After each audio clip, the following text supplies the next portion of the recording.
Henri de Régnier était un poète, écrivain et académicien français qui a vécu entre 1864 et 1936.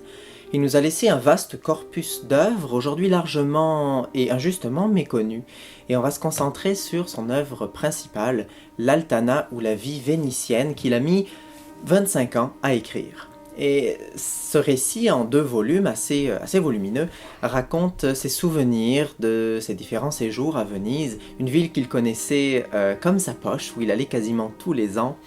Et il nous a livré ce récit dans une prose très imagée, très fleurie, mais en même temps très fidèle et sincère à la réalité de la Venise de l'époque.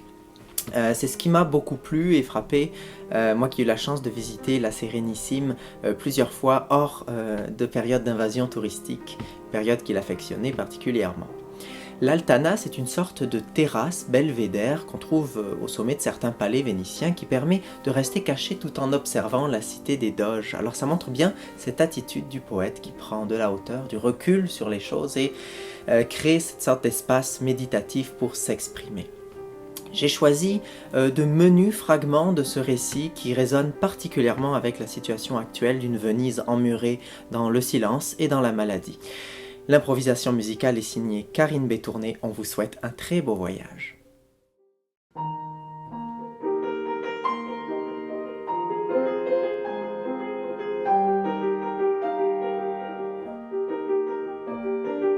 Ce sont de longues heures d'intimité passionnée dont j'essaie de fixer le souvenir.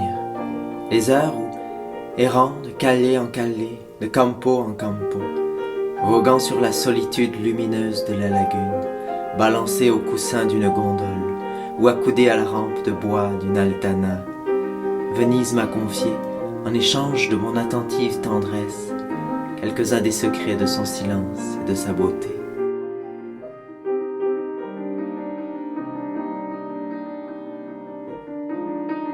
J'étais couché dans la haute chambre du palais d'Ario. Je ne souffrais pas. Je sentais en moi la brûlante présence de la fièvre. Une congestion pulmonaire qui venait de se déclarer allait me tenir au lit pendant de longs jours, peut-être des semaines. De Venise, momentanément interdite, je ne connaîtrais durant ce temps que ce lit, cette chambre, que les insomnies ardentes ou les troubles sommeils de la fièvre, la lassitude des journées, toutes les gênes de la maladie et les faiblesses surveillées de la convalescence.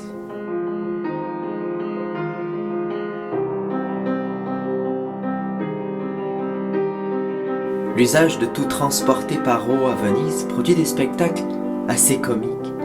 Dans une barque, tout seul, cérémonieux, un fauteuil semblait se rendre en visite chez quelques meubles de sa connaissance.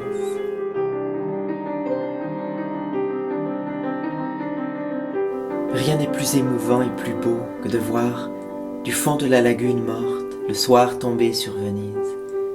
Les braises du couchant éteintes, toutes les couleurs s'apaisent en une cendre aérienne qui les atténue et peu à peu les confond et les efface. Au loin, Venise surgit, indécise et pourtant réelle. Aucun bruit que celui des rames.